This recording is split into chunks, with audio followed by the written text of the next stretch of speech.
C'est l'anniversaire de Maître Merlin. Les Pili lui ont acheté une délicieuse tarte. Tout à coup, Polly s'arrête. « Oh, nous avons oublié les fleurs !» Pili n'y avait pas pensé. « Et alors, que faire ? Nous allons en cueillir dans le bois. Je connais un endroit où poussent des fleurs merveilleuses. » Pili dépose la boîte à l'ombre d'un arbre. « J'espère qu'ici, le gâteau est en sécurité. Imagine que quelqu'un... Oh non! Qui oserait toucher la tarte de Maître Merlin? Viens, dépêche-toi, c'est assez loin. » Et les Pili pénètrent dans la forêt pour y cueillir des fleurs. À peine ont-ils disparu que Batracin apparaît.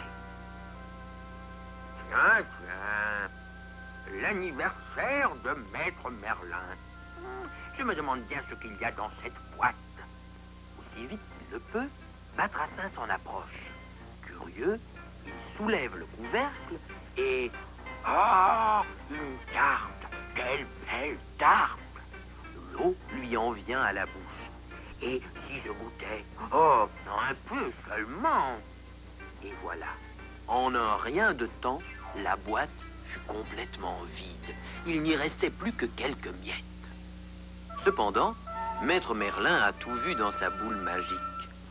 Oh, ma tarte! Ainsi donc, la tarte de mon anniversaire.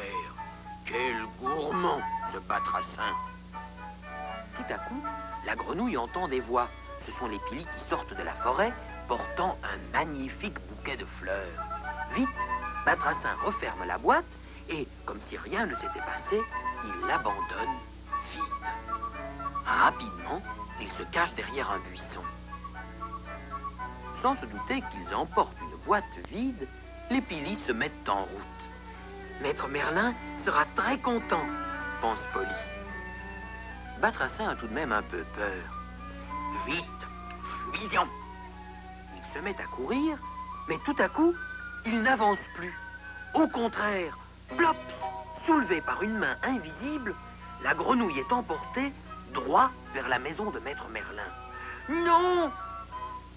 Non, je ne veux pas! Mais rien à faire. Avec un plof, il atterrit dans la chambre du grand magicien. Ce dernier le regarde très fâché. Seuls les Pili ne comprennent rien à toute l'affaire. Notre dernier invité est arrivé. Que la fête commence. Malgré tous ses efforts, Batracin ne peut s'enfuir. Il est comme cloué au sol. Bon anniversaire, maître, dit Pili, et il tend la boîte à Merlin.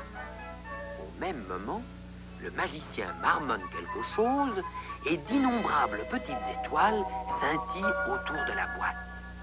Lorsque le maître soulève le couvercle, apparaît un splendide gâteau. Merci, merci, dit Merlin ému. Vraiment, il ne fallait pas faire ça. Si on en donnait un morceau à Batracin, je sais qu'il aime les gâteaux. Pili lui tend un quartier. Tiens, grenouille, voici un beau morceau. Bon appétit, dit Polly. Et Maître Merlin sourit. Batracin n'a plus faim du tout. Mais pourtant, il met vite le morceau de gâteau en bouche. Mais qu'est-ce que c'est que ça? À peine l'assiette est-elle vide que, plops, un nouveau morceau de gâteau apparaît. Merlin soupçonnerait-il quelque chose? Rapidement, Batracin avale aussi ce nouveau morceau. Heureusement, son assiette est vide à présent. Mais plops, voilà de nouveau un autre morceau. La grenouille a toutes les peines à avaler celui-ci. Cela ne vous plaît pas? Demande Polly. Batracin éclate en sanglots. J'ai mangé toute la tarte, avoue-t-il. Je suis malade. Mon ventre, je n'en peux plus. Merlin estime que cela suffit. Gourmand, heureusement, c'est mon anniversaire. Je te donne la permission de te lever. Retourne vite chez toi. Batracin ne se le fait pas dire 2 fois, et en hâte, il s'enfuit. En avant, mes amis. La grenouille a assez mangé. À notre tour, allons-y. Et très heureux, il fête l'anniversaire de Maître Merlin.